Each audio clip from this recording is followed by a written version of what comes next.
Welcome to the next video in our core quantitative methods course. In this video, I'm going to introduce you to the grammar of graphics and to some ideas about how to make charts in preparation for some exploration in class around how to present data visually.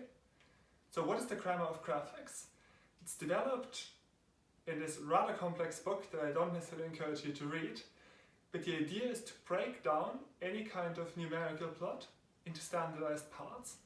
Each part plays a specific role, and then, like in language, individual grammatical elements can easily be exchanged.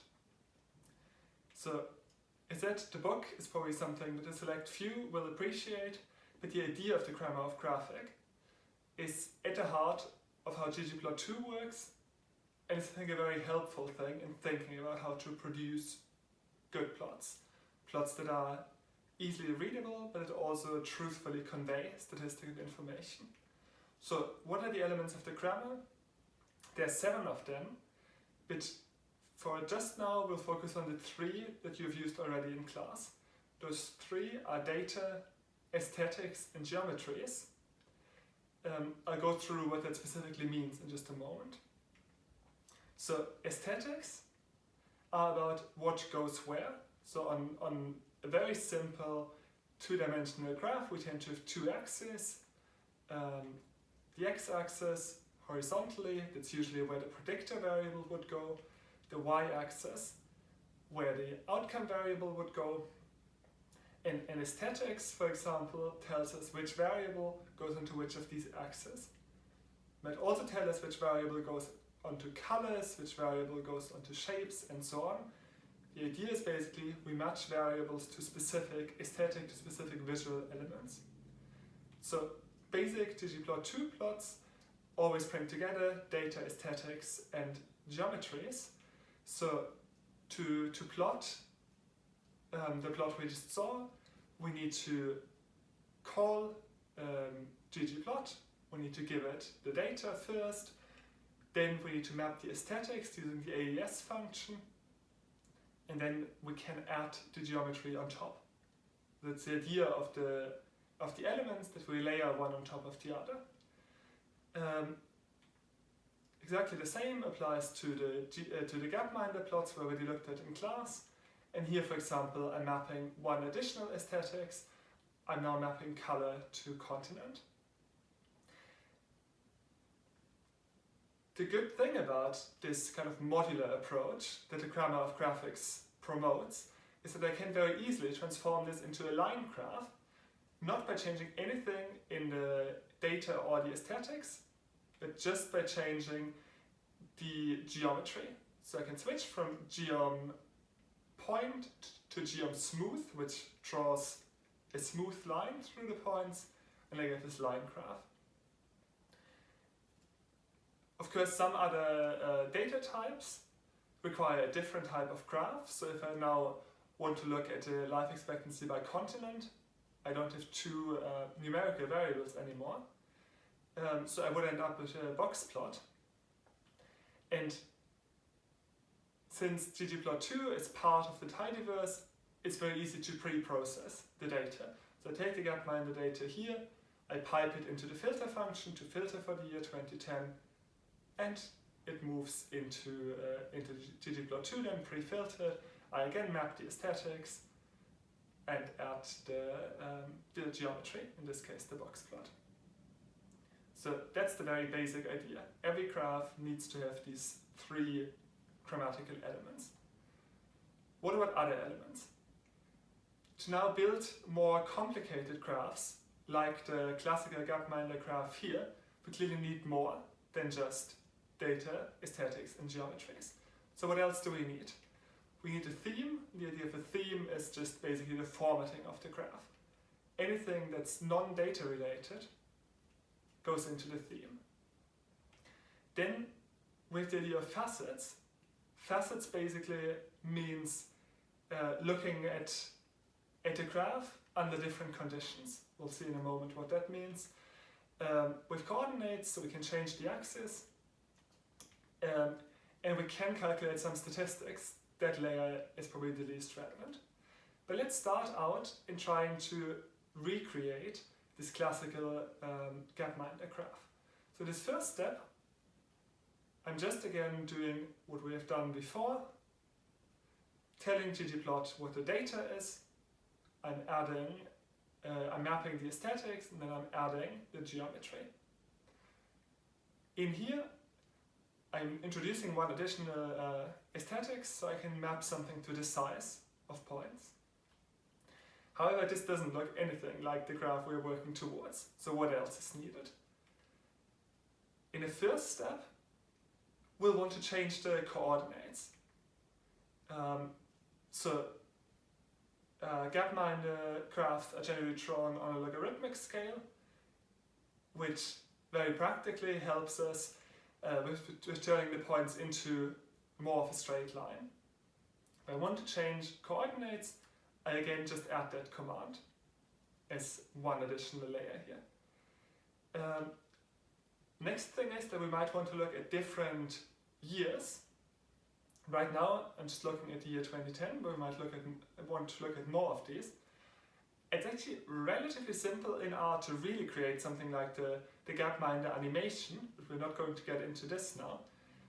What I'm using instead are facets. Facets are an additional variable that's used to split the graph into multiple parts. So if I'm now saying I want to facet this by years using the facet wrap function, I get this graph. It now consists of 4 separate graphs. The graphs that I had before, split out by the year variable. So now we can already see some of the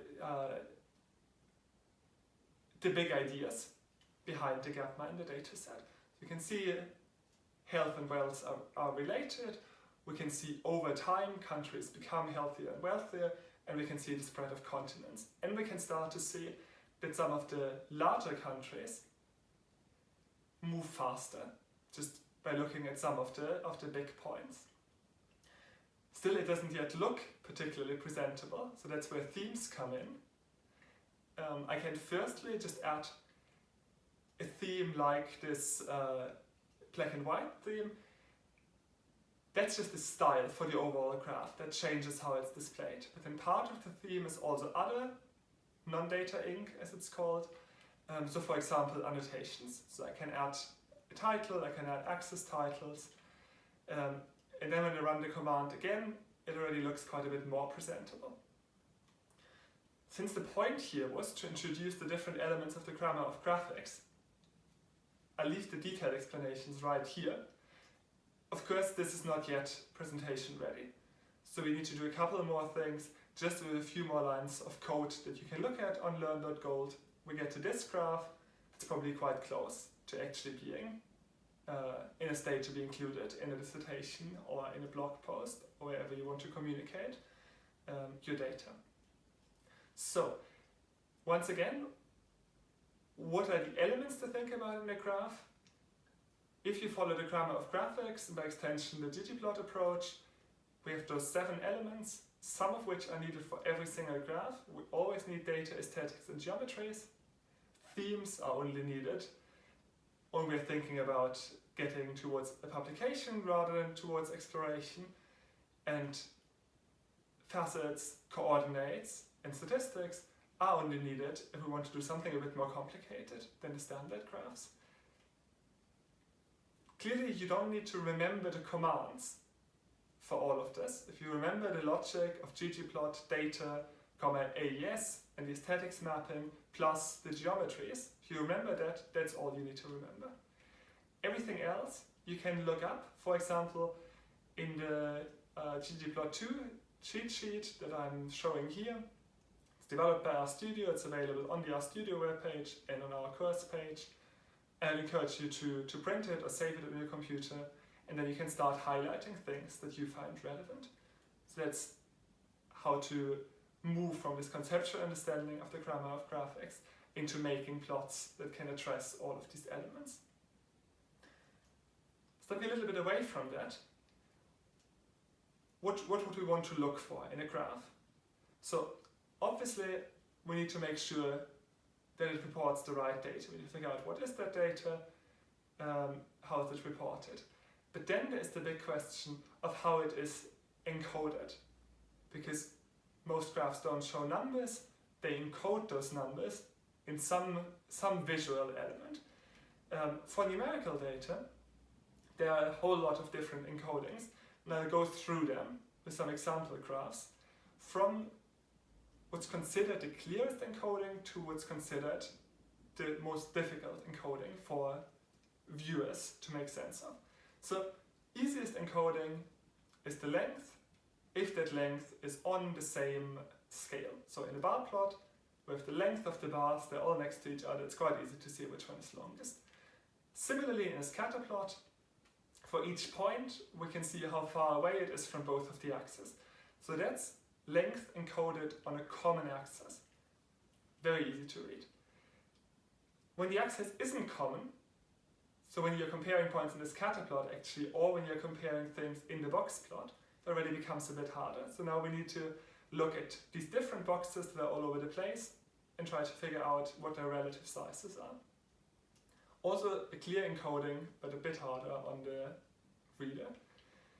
Angles are the encoding that's very much used in pie charts.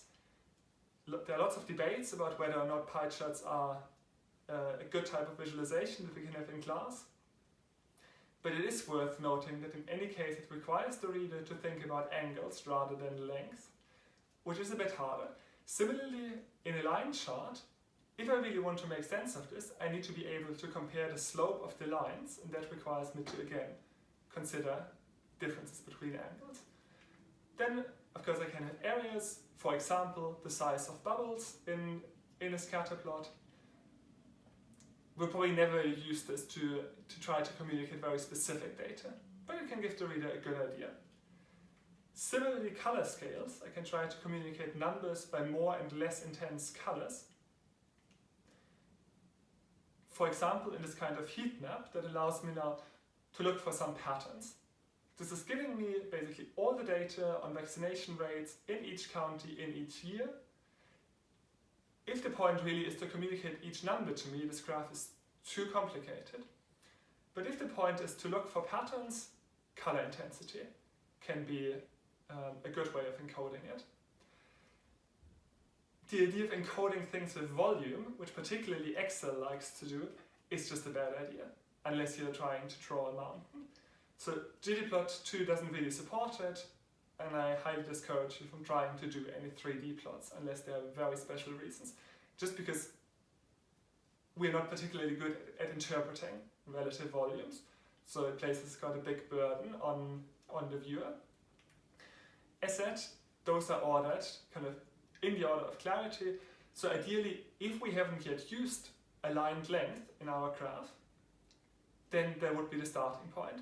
Because if we want to put lots of variables into a graph, we need to encode it in some of these different ways. To encode categorical variables, for example continent in the gapminder dataset, we don't have quite as many choices. So we can clearly encode them by facets or by bars, which then really just breaks them apart, makes it quite easy to look at one, then look at the other and compare them. If we have many of them, that's of course not particularly useful. We can do colors, we can do shapes, so for example circles and squares in a scatter plot. We can use different line types, which can be good if you only have black and white printing on a line plot. So those are some of the ways of encoding data in a graph. And it's just a good idea to start looking at graphs and trying to really figure out how are different variables encoded in this graph, and then consider are they encoded well? Is the choice of encoding sensible? What else to look for? Well, clearly is the theme appropriate? If we want to publish it in a journal, there are very specific guidelines to follow. Otherwise, it's more about clarity and just about ease on the reader. The theme is all non-ink data and includes then things like scale labels. Do we actually know what's going on in the scales? Is there a title that explains what the graph is about? Is the source mentioned in the graph? Do we know where the data comes from? And then, most importantly, is there any visual clutter that can go? The point of data visualization, the point of graphing. is to kind of maximize the data to ink ratio. So we do want to communicate as visually efficiently as possible. So one of the questions is about visual clutter. So with this overview into the idea of the grammar of graphics and then into different ways of encoding data, which in the grammar of graphics is basically mapping aesthetics. So with these two things, I hope I've given you a bit of a mental framework to think about graphs. We'll look at some examples in class and we'll practice how to create them. So I look forward to seeing you there.